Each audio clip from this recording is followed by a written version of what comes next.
اچھے نام رکھنا چاہیے، بزرگوں کے چن کے نام رکھنا چاہیے، اور کبھی بھی نام میں جدت کی کوشش نہ کرے، اس سے جہالت پیدا ہوتی ہے۔ میرے پاس ایک شخص آیا اور کہنے لگا کہ بچی کا نام عائزہ رکھ لوں، عائزہ۔ عائزہ کے معنی ہے اللہ تعالی کے ہاں شر اور شیطان سے پناہ مانگنے والی، اچھا نام ہے۔ لیکن میں نے اس کو کہا کہ لوگ تو عائزہ تجوید کے ساتھ نہیں پڑھیں گے، حائزہ پڑھیں گے، تو یا اس کو حیض بہت آئے گا، رکے گا نہیں، اور یا یہ ہے کہ اس کو ویسے غریب کو حیضہ اور پیٹ کا نرم ہونا ہوگا۔ پوری بات کہہ دی، یقین کر لو وہ حمار بالکل سمجھنے کی کوشش نہیں کر رہا۔ نہیں نہیں نہیں، بہت اچھا نام ہے، نہیں نہیں اچھا نام۔ صفی ایک لفظ ہے سواد کے ساتھ، آدم صفی اللہ چنا ہوا، لیکن ہماری اردو اور پشتو میں کوئی صفی نہیں کہتا ہے، صفی کہتے ہیں، صفی کہتے ہیں احمق کو، جس کا نام صفی ہو مولوی کیوں نہ ہو، پرلے درجے کا احمق ہو، اس جیسے درندہ دنیا میں نہیں ہو۔ نام تو تلفظ سے متاثر ہے، ایسا نام رکھا کرے جس کا تلفظ درست اور صحیح ہو۔ اور عجیب بات ہے کہ انبیاء علیہ السلام کے نام مبارک نام ہے، ان میں بگاڑ نہیں آئے گا۔ آدم نام رکھے تو آدم ہی ہوگا، اسماعیل نام رکھیں گے تو اسماعیل ہی پڑھا جائے گا۔ نام کا جو تلفظ ہوگا معنی اس کا تابع ہو کے چلے گا۔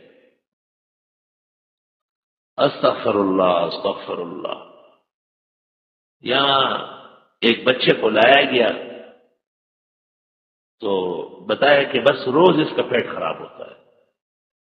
میں نے پوچھا کہ کیا نام ہے، تو کہنے لگے شرحجیل۔ تو میں نے کہا شرحجیل جس کا سب سے پہلے نام ہوا ہے اس کا پیٹ 18 دن بند ہونے کے بعد پھٹ گیا، اس کا نام ہٹا کر کے محمد نبیل رکھا۔ وہ دن ہوا، آج کا دن ہوا جوان ہو چکا ہے، پیٹ کے مرض میں نے نہیں سنا اس کا۔ ایک لڑکے کا نام تھا فرحان، فرحان مانا چند روزہ خوشی، تو میں نے کہا عدنان کر دو، ظالم کیوں اس کو اٹھا رہا؟ چنانچہ اس کا نام عدنان ہوا، وہ دن ہوا، آج کا دن ہوا، اللہ تعالیٰ نے دوبارہ اس کو بیمار نہیں کیا۔ ایک جوڑا پیدا ہوا، ایک بھائی کا نام عمیر رکھا، بہن کا نام عمیرہ۔ میں نے کہا عمیر کا معنی ہے کم عمر والا، جلدی نام بدل دو، یہ 40 سال تک نہیں پہنچتا۔ عمیرہ تو رخصت ہو گئی، عمیر ابھی باقی ہے۔ لوگ ایسا لگتا ہے کہ ناموں کے سلسلے میں بالکل ضد پر اتر آئے، اچھے نام نہیں رکھتے، بہترین نام رکھا جائے۔ روح المانی میں ہے قرآن کی جو آیت ہے یا اخت ہارون، حضرت مریم کو کہا گیا اے ہارون کی بہن، تو ہارون علیہ السلام موسیٰ علیہ السلام کے بڑے بھائی ہیں، اور موسیٰ علیہ السلام کے والد کا نام عمران ہے، اور حضرت مریم کے والد کا نام بھی عمران ہے۔ تفسیر مدارک میں ہے دونوں میں 1800 سال کی مسافت ہے۔ تو صحابہ نے پیغمبر سے پوچھا کہ حضرت یہ مریم کیسے ہارون کی بہن ہو گئی؟ ہارون علیہ السلام تو 1800 سال پہلے گزرے۔ تو حضرت نے فرمایا کہ نہیں، ان لوگوں کی عادت تھی کہ پیغمبروں کے اور نیک لوگوں کے نام تجویز کر دیتے، کانو یہ سمونا اولادہم باسماء الانبیاء والصالحین، یہ اپنے بچوں کے نام پیغمبروں کے نام پہ رکھتے تھے، اور اللہ تعالیٰ نیک لوگوں کے ناموں کے اچھے اثرات عطا فرماتے ہیں۔ ایک روایت میں بھی ہے لکل لہ من اسم نصیب، ہر شخص کو نام کا حصہ ملے گا۔ نام کی مثال تو دولت کی ہے، دولت اللہ تعالیٰ نے عطا کی، اب اس دولت کی حفاظت، اس کا پالنا، اس کی تربیت وہ آپ کریں گے، وہ نام نہیں کرے گا۔ تو کسی نے جی نام محمد رکھا اور پھر اس کی پرورش نہیں کی، وہ ایکٹر بن گیا، ذمہ دار آپ ہیں، آپ نہ اہل نہ لائق، آپ نے محمد کا ادب و احترام ہی نہیں کیا ہے۔ آپ اس کو ایکٹر ہو کے قصے سناتے تھے تو وہ ایکٹر ہو گیا۔ اگر آپ ان کے علم میں لاتے کہ صرف محمد نام کے 4000 راوی ہیں، اور ہر دور اور ہر زمانے میں محمد نام کے بزرگ سب سے زیادہ ہے، انبیاء کے سرتاج سرخیل کا نام محمد ہوا ہے۔ محمد جس حاملہ کے بچے کا تجویز ہو جائے، صحابی نے لکھا ایک تجربہ ہے، اللہ لڑکا پیدا کرتا ہے۔